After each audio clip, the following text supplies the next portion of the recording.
USDA expects this year cash income from the sale of cattle and calves in the U.S. will drop $8.6 billion. That's an 11% slide from 2015 and about 15% below 2014. In November and December, Nebraska Extension will be holding meetings for cow-calf producers on calculating unit cost of production.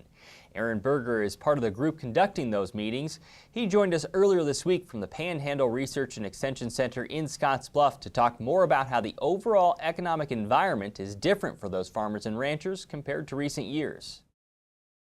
So it's significantly different than it was a year ago. Last year at this time we were maybe looking at calf prices around $2.20 a pound.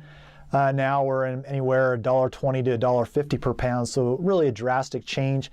Even more of a drastic change from what it was of fall of 2014 when we saw record high prices, where we saw a lot of 5-weight calves pushing almost $3 a pound. So we're in many cases grossing 40% of what we would have 2 years ago, and that kind of fluctuation from a gross dollars from a cow-calf standpoint really can provide some challenges. Yeah, can you give me an idea of kind of the stair-step downward we're tracking here in terms of margins for cow-calf producers? Yeah, so as I put together numbers kind of for a typical central Nebraska ranch, when we value things at market prices, we're valuing feed at market price, labor at equivalent what would it be if we went and hired someone to replace us. We're using depreciation, interest on capital investment. We're right around $1,000 per cow. If we look at then at 85% calf crop weaned per cow exposed, that pushes up around $1,175 for a weaned calf. So in light of 2014, we were making some pretty good money at that situation. 2015, still a little profitable. 2016, that's a money loser. And so that provides some challenges for us from a cow-calf standpoint. So are there areas, Aaron, where producers can look at specific costs or cost areas to think about reducing in the year or years ahead? So as we look at the cow-calf enterprise, really the three big costs that jump out are first feed, that's both grazed feed and harvested feed. The second would be tied to overheads related to labor and equipment. The third is really around cow depreciation, looking at the value of the cow as she enters the herd and the value when she leaves the herd. Really taking a hard look at those three is where there's some leverage points, or at least the potential for leverage points. Looking at ways we might at least manage costs there, reduce costs where we can, look at opportunities to try to squeeze more out of what we put into that system, or look at ways to take something away from the system and not have it drastically affect our production.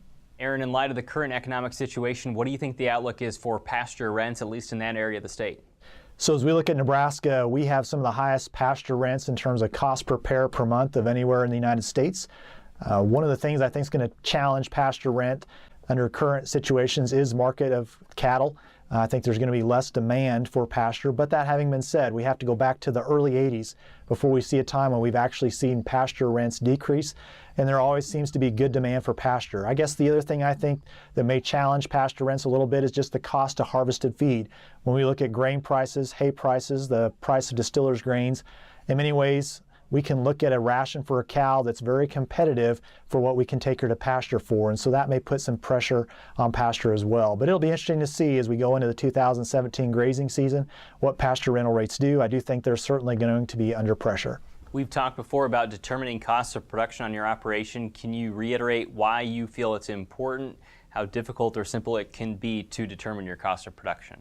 Well, knowing your cost of production just really gives you a place to know where you're at. The real power in it, though, is looking forward and saying, based on where we're at in terms of our cost of production, what can we do management-wise going forward that can either reduce those costs or help us find ways to add value?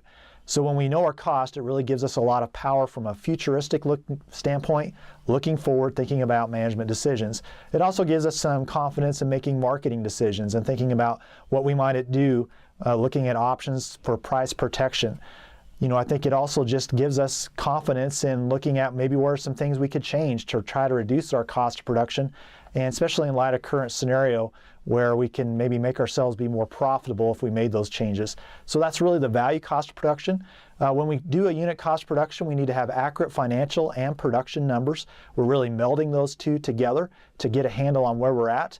It doesn't take really detailed information, but it does take complete and thorough information. And so we're going to talk about that at a series of workshops that we have coming up, looking at actual cost of production numbers from a case study ranch and working through how can we get to cost of production for a cow-calf enterprise.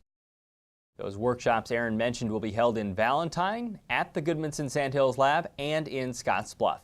You can find more details, including registration information, through a link on the Market Journal homepage.